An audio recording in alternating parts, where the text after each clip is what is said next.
2022 paper 1, ठीक है, ISS। Simple है बिल्कुल। आज फिर हम वही 5 क्वेश्चन डिस्कस करेंगे ताकि वीडियो हमारी ज्यादा लेंथी ना हो जाए, ठीक है। तो शुरुआत करते हैं, आसान है बिल्कुल सब कुछ। क्या कह रहा है सबसे पहला क्वेश्चन, क्वेश्चन नंबर 11 है, consider the following bivariate data x which takes some values, y which takes some values, what is the correlation coefficient between x and y। बिल्कुल सिंपल है। आप जब भी जैसे भी कोरिलेशन कोफिशिएंट निकालेंगे सबसे पहले आपको निकालना होगा कोवेरियंस, ठीक।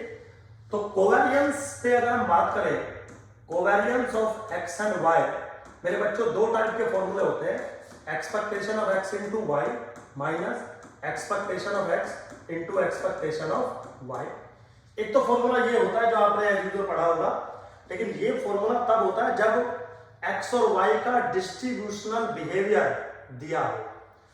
क्वेश्चन में डिस्ट्रीब्यूशनल बिहेवियर नहीं दिया है, बाइवेरिएट डाटा दिया है। Be careful, bivariate random variable नहीं दिया है, क्या दिया है, बाइवेरिएट डाटा, बाइवेरिएट इंफॉर्मेशन। इसका मतलब है सैंपल इंफॉर्मेशन दी हुई है x और y के बीच में। तो जो कोवेरियंस का जो फॉर्मूला बनेगा in this case, covariance between x and y, वो फॉर्मूला बनेगा 1/n summation I goes from 1 to n xi into yi minus 1/n summation xi I goes from 1 to n which is arithmetic mean of x into 1/n summation I goes from 1 to n y। अब formula बनेगा मेरे बच्चों ये, ठीक है। आप समझ गए होंगे ये क्यों बनेगा फॉर्मूला। टोटल कितनी ऑब्जर्वेशन है, 5 ऑब्जर्वेशन है, ठीक है। नाउ दिस इज व्हाट फिर 1/5 bracket summation xi into yi, मतलब मेरे हिसाब से इसकी मल्टीप्लाई इसके साथ करते हुए चलो तो कितना बनेगा 4 प्लस के 2 प्लस के 0 प्लस के 4 प्लस के 20, बन गया जी। Now minus 1/n, 1/n means 1/5 summation xi, summation xi 5 plus 4 9 12 13 14 15, चलिए जी 15 बना। नाउ इनटू 1/5 अगेन मल्टीपल सम करिए 10, चेक कर सकते हो आप। Now this is what 30/5 6 minus के this is what 3 into 2 which is 6, तो 6 minus 6 which is 0। तो कोवेरियंस किसके बराबर बन रहा है, 0 के, तो कोरिलेशन कोएफिशिएंट भी 0 के ही बराबर होगा। क्वेश्चन सिंपल था, बस आपको ये ध्यान रखना है कि कोवेरियंस का फॉर्मूलेशन ऐसे कब काम करता है और ऐसे कब काम करता है। होप सो आपको पता होगा, ये कोई इतना बड़ा जो है फॉर्मूलेशन नहीं है कि मैं इस पे आपको कोई लेक्चर दूं। खैर आगे चलते हैं।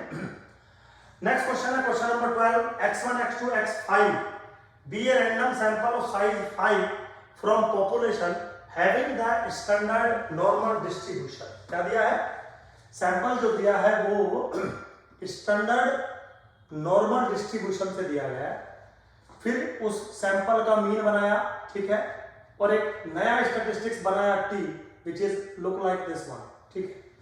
What is the expected value of this one, कुछ हमसे पूछा गया है, बहुत सिंपल है।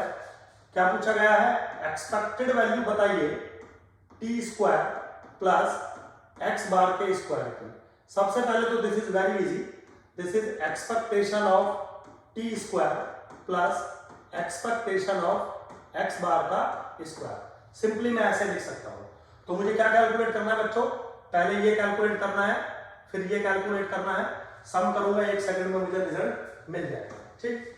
सबसे पहले तो आप अगर देखें x1 x2 x3 x4 x5 follow कर रहा है नॉर्मल 0,1 को, तो रूल के अकॉर्डिंग x बार फॉलो करेगा नॉर्मल 0,1/5 को। क्यों करेगा, क्योंकि आपको पता है कि अगर xi फॉलो करता है normal mu comma sigma square को, तो उसका जो मीन होता है वो mu comma sigma square by n को फॉलो करता है, और यहाँ पर n जो है वो 5 के बराबर है। अब अगर ये चीज आपको मिल गई तो वेरी इजी ना, एक्सपेक्टेशन ऑफ एक्स बार का square is what, variance of x bar plus expectation of x bar का whole square and now this is what 1/5। ठीक है, तो एक चीज हमें मिल गई, एक्सपेक्टेशन ऑफ एक्स बार का होल स्क्वायर। छोड़ दीजिए इसको, इक्वेशन नंबर कोई डाल के 1 इसको ऐसे छोड़ दीजिए। अब नीचे आते हैं। एक चीज मैं जनरली क्लासेस में बताता हूं बच्चों, जब भी स्टैंडर्ड नॉर्मल वैल्यू दिया होता है और कुछ उसका परफेक्ट स्क्वायर करता है तो विदाउट एनी हेजिटेशन मान के चलिए कि वो का स्क्वायर का डिस्कशन ही कर रहा है। तो यहाँ पे क्योंकि पॉपुलेशन का जो वेरिएंस है वो 1 के बराबर है, तो का स्क्वायर स्टैटिस्टिक्स की अगर हम बात करें तो summation I goes from 1 to 5 X I minus X bar का होल स्क्वायर फॉलो करने लगेगा का स्क्वायर 4 को। ये चीज मैं पहले आपसे कई बार बता चुका हूं। In case of normal population summation x I minus X bar by sigma का होल स्क्वायर फॉलो करने लग जाता है का स्क्वायर एन माइनस 1 को। यहाँ पे सिग्मा जो दिया है वो 1 के बराबर दिया है, तो कोई प्रॉब्लम वाली बात नहीं है। अब बेसिकली ये है क्या, ये किसके बराबर है, ये मेरे हिसाब से बराबर है टी के। तो इस केस में एक्सपेक्टेशन ऑफ टी किसके बराबर हो जाएगा, 4 के बराबर। वेरिएंस ऑफ टी 4 into 2 8 के बराबर, क्योंकि इफ x फॉलो द का स्क्वायर एन, एक्सपेक्टेशन एन होती है और वेरिएंस 2n होता है। तो यहाँ पे अगर आप थोड़ा सा कैलकुलेशन करें कि भाई एक्सपेक्टेशन ऑफ टी स्क्वायर किसके बराबर होगा, तो variance of T plus expectation of T का होल स्क्वायर, यानी कि 8 प्लस 16 विच इज व्हाट 24। बस क्वेश्चन खत्म। तो दिस प्लस दिस क्या होगा, है ना, तो expectation of T square plus expectation of x bar का स्क्वायर किसके बराबर होगा, 24 प्लस 0.2, तो 24.2 इज माय ऑप्शन। देखिए जरा कहीं है क्या, 24.2 C option is the correct option मेरे बच्चों। तो सिंपल था, अगर आपको थोड़ी सी भी जानकारी है, थोड़ी नॉलेज है अगर आपको सिस्टम की, तो इजी होती है ये चीजें, बहुत आसान था पेपर। ठीक, चलिए खैर अगले क्वेश्चन पे आते हैं। क्या है, 30 नंबर क्वेश्चन है, if x, y follow bivariate normal. Bivariate normal पे बहुत क्वेश्चन आते हैं आजकल। Bivariate normal with some values μ1 μ2 μ3 μ4 rho, then what is the value of expectation of e to the power x plus y। Very simple, बस आपको कुछ जानकारी होनी चाहिए। देखिए रूल है, अगर x, y फॉलो करता है बाइवेरिएट नॉर्मल को with μ1 μ2 sigma 1 square sigma 2 square and rho, तो इसका जो mxt होता है m of x y t1 t2 which is nothing but expectation of e to the power t1x plus t2y। ये definition का पार्ट है। ये जो होता है इसको थोड़ा मैं थोड़ा इधर ले जाता हूं बच्चों।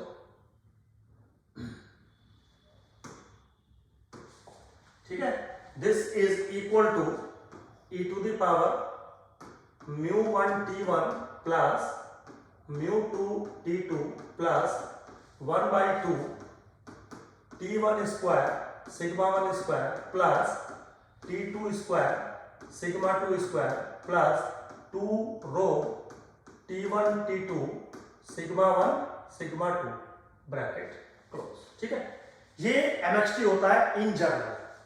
अब आप थोड़ा सा एक बार गौर करिए, आपको क्या चाहिए था, आपको चाहिए था expectation of e to the power x plus y। ये चीज आपको चाहिए थी, expectation of e to the power x plus y। आप अगर इस चीज को गौर से देखें जिसमें इसकी वैल्यू इसके बराबर है, यहां पे अगर मैं t1 की वैल्यू 1 डाल दूं, t2 की वैल्यू 1 डाल दूं, तो मेरा काम हो जाएगा ना। अगर मैं t1 की वैल्यू 1 डाल दूं और t2 की वैल्यू अगर मैं 1 डाल दूं तो मेरा काम हो जाएगा, मुझे ये चीज मिल जाएगी।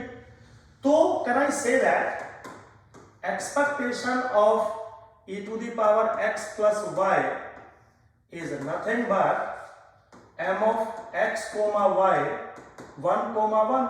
यस, और ये चीज अगर मैं यहां पे पुट करूं बच्चों तो मेरे हिसाब से वेरी इजी होगा, e to the power μ1 plus μ2 plus 1/2 sigma 1 square plus sigma 2 square plus 2 rho sigma 1 into sigma 2, ये बन के आएगा मेरा।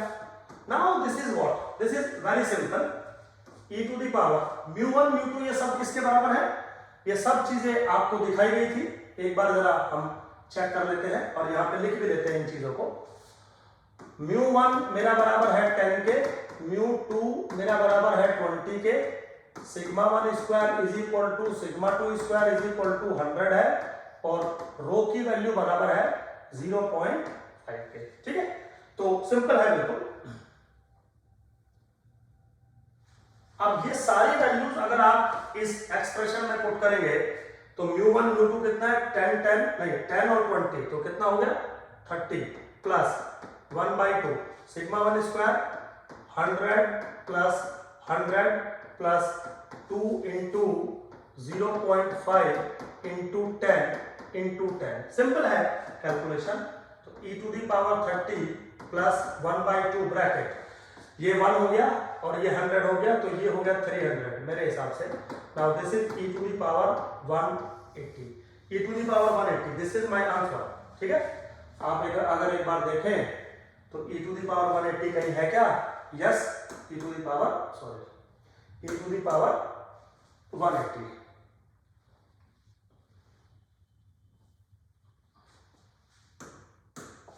पावर 180 मेरे बच्चों, ये रहा। ठीक है, सिंपल है बिल्कुल, कोई ऐसा रॉकेट साइंस नहीं है, तो वेरी इजी। चलिए अगर क्वेश्चन नंबर 13 था ये, अब थोड़ा और आगे चलते हैं, क्वेश्चन नंबर 14 पे चलते हैं। अगेन सिंपल क्वेश्चन है बट फिर भी डिस्कस करेंगे। क्या कह रहा है, it is given that n is equal to 4, summation x square is 164, summation y square is this one, summation x, summation y, summation xy, सब कुछ दे दिया।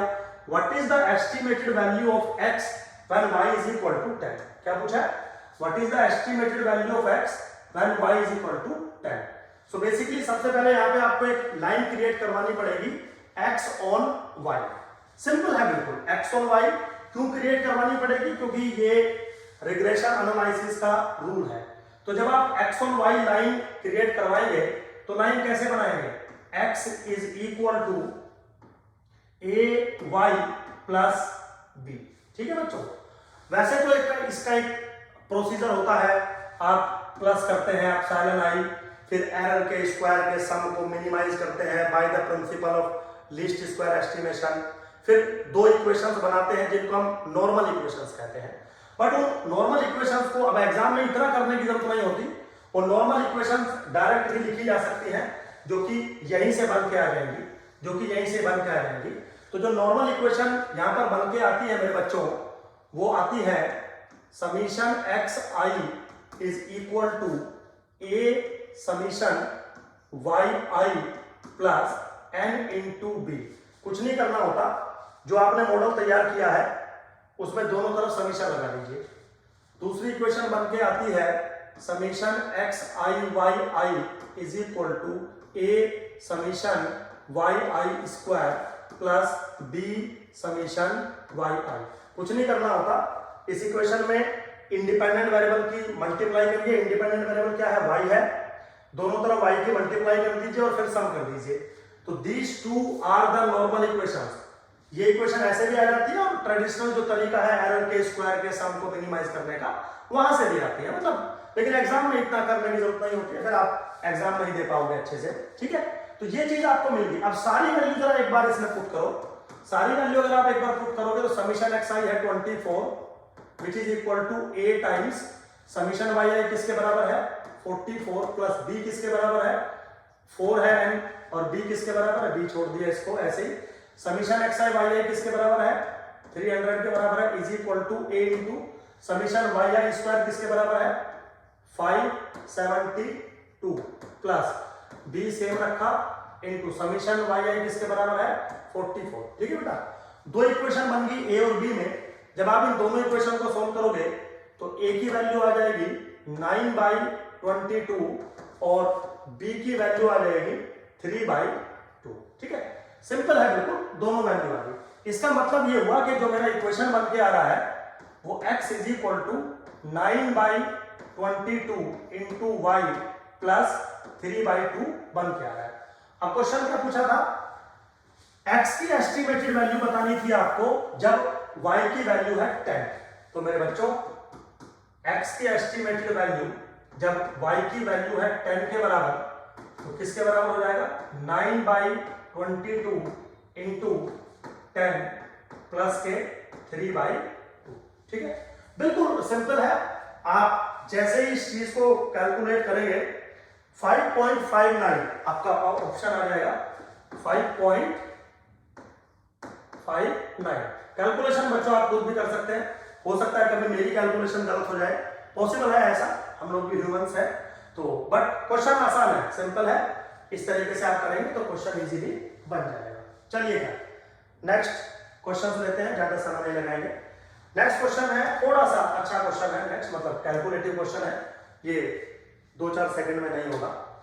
क्या कह रहा है, let x1 x2 follow bivariate normal with mean 0 variance 1 correlation coefficient is rho. मतलब standard bivariate normal उसने बना रखा है, x1 x2 फॉलो कर रहा है बाइवेरिएट नॉर्मल विद 0 0 1 1 रो। ठीक, what is the value of expectation of x1 square into x2 square? Basically this is nothing but the bivariate random variable का प्रोडक्ट मूवमेंट, जिसमें r की वैल्यू 2 है और s की वैल्यू भी 2 है, प्रोडक्ट मूवमेंट है ये। तो अगर आपने थोड़ा सा, बस अभी मैं इसको थोड़ा इधर ले लेता हूं, अगर आपने थोड़ा सा इन चीजों को पढ़ा होगा मेरे बच्चों, मूवमेंट जनरेटिंग फंक्शंस वगैरह को अगर आपने अच्छे से पढ़ा होगा तो चीजें बहुत आसान होती हैं। सबसे पहले तो इसका मूवमेंट जनरेटिंग फंक्शन होगा क्या, m of x1 x2 t1 t2 का जो मूवमेंट जनरेटिंग फंक्शन होता है वो e to the power 1/2 t1 square plus t2 square plus 2 rho t1 t2 ये बनेगा। ठीक है, वो जो जनरल फॉर्मुलेशन है उसमें मैंने म्यू की वैल्यू μ1 μ2 σ1 σ2 सब की वैल्यू डाल दी। अब e to the power 1/2 something. अब अगर मैं सबसे पहले इस एक्सप्रेशन को ओपन करूं, क्यों करूं, e to the power x को एक्सपेंशन को ओपन करूंगा, क्यों करूंगा अभी मैं बताऊंगा। क्योंकि आपको पता है rth मूवमेंट अगर आपको निकालने थे तो रूल हुआ करता था coefficient of t to the power r upon r factorial in mxt। अगर आपको प्रोडक्ट मूवमेंट निकालने हैं तो प्रोडक्ट मूवमेंट में भी कोफिशिएंट वाली ही टर्म आती है। मींस अगर आपको कहीं निकालना है expectation of x1 to the power r x2 to the power s, तो this is nothing but coefficient of t1 to the power r by r factorial into t2 to the power s by s factorial in m x1 x2 t1 t2। ये आपको calculate करना होगा, ये formulation है, ये कोई नया काम नहीं है। अब यहाँ पे r और s दोनों की वैल्यू सेम है, 2 के बराबर है, लेकिन वो कब कैलकुलेट होगा जब आप mxt को इसके फॉर्मुलेशन में एक्सप्रेस करेंगे, तभी तो कोफिशिएंट निकाल पाएंगे, नहीं तो आप ऐसे कोफिशिएंट कैसे निकाल पाएंगे। तो सबसे पहले मुझे इस एक्सप्रेशन को इस तरीके से एक्सप्रेस करना पड़ेगा। चलिए वेरी सिंपल बच्चों, now this is e to the power x का एक्सपेंशन होता है 1 plus x square by 2 factorial plus x की cube by 3 factorial up to so. तो 1 प्लस x मतलब 1/2 t1 square plus t2 square plus 2 rho t1 t2 plus 1 plus x square by 2 factorial. तो x square करोगे तो 1/4 t1 square plus t2 square plus 2 rho t1 t2 का whole square by 2 factorial plus up to dot dot करते हुए चले जाए। आगे term इसलिए नहीं जानी है क्योंकि क्यूबिक वाली टर्म मुझे नहीं चाहिए, मुझे t1 स्क्वायर और t2 स्क्वायर तक वाली टर्म चाहिए। चलिए थोड़ा सा और अगर हम इसको ओपन करें तो 1 plus 1/2 t1 square plus t2 square plus 2 rho T1 T2 plus 1/4 into 1/2 factorial bracket T1 to the power 4 plus T2 to the power 4 plus 4 rho square T1 square T2 square plus, ठीक है, a square plus b square plus c square plus 2 times of T1 square T2 square plus 2 times of T1 square into 2 rho या cube कर देता हूं इसको into T2 और plus इसका multiple इसके साथ हो गया 2 टाइम्स, इसका इसके साथ हो गया तो 2 टाइम्स T2 की क्यूब इंटू 2 रो T1। ठीक है बेटा, एक लेंथी सा जो है एक्सप्रेशन मेरे को देखने को मिल गया। और कोई टर्म ऐसी मेरे हिसाब से शायद नहीं बची होगी। भाई किस किस का हो गया, इसका स्क्वायर प्लस इसका plus plus twice a b b c और सी ए। ठीक है, बिल्कुल ठीक है, परफेक्ट। अब जो हमें क्या चाहिए, हमें चाहिए coefficient of T1 square by 2 factorial T2 square by 2 factorial, ये चाहिए हमें। तो सबसे पहले आप ये टर्म देखो कहां पर है, ये वाली टर्म कहां पर है, T1 स्क्वायर T2 स्क्वायर वाली टर्म कहां पर है। T1 स्क्वायर वाली टर्म बेटा यहां पर है और T1 T2 स्क्वायर वाली टर्म यहां पर है। बाकी कहीं पर भी ये जो टर्म है वो मुझे दिखाई नहीं दे रही है, डिफरेंट है, डिफरेंट मुझे चाहिए नहीं। तो अगर मैं ये वाली टर्म मैं यहां पर लेके आऊं तो 1/4 ऑलरेडी है, 1/2 फैक्टोरियल ऑलरेडी है मेरे पास, ब्रैकेट के अंदर 4 रो स्क्वायर और प्लस के 2 और T1 स्क्वायर और T2 स्क्वायर। ठीक है, वेरी सिंपल।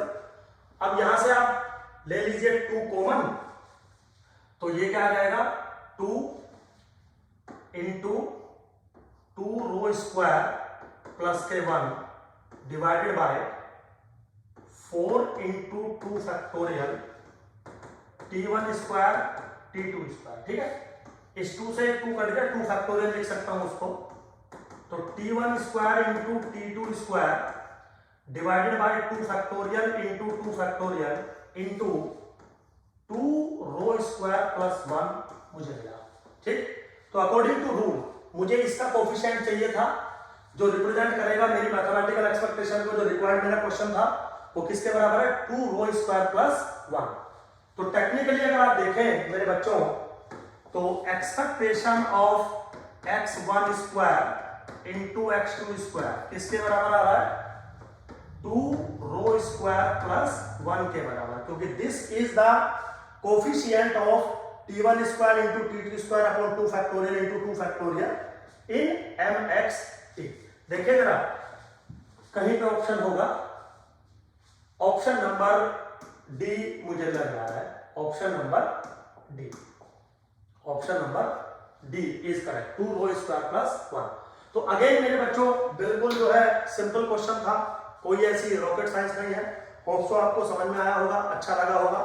ठीक है, तो चलिए खैर अब हम मिलेंगे नेक्स्ट वीडियो में। Thank you very much.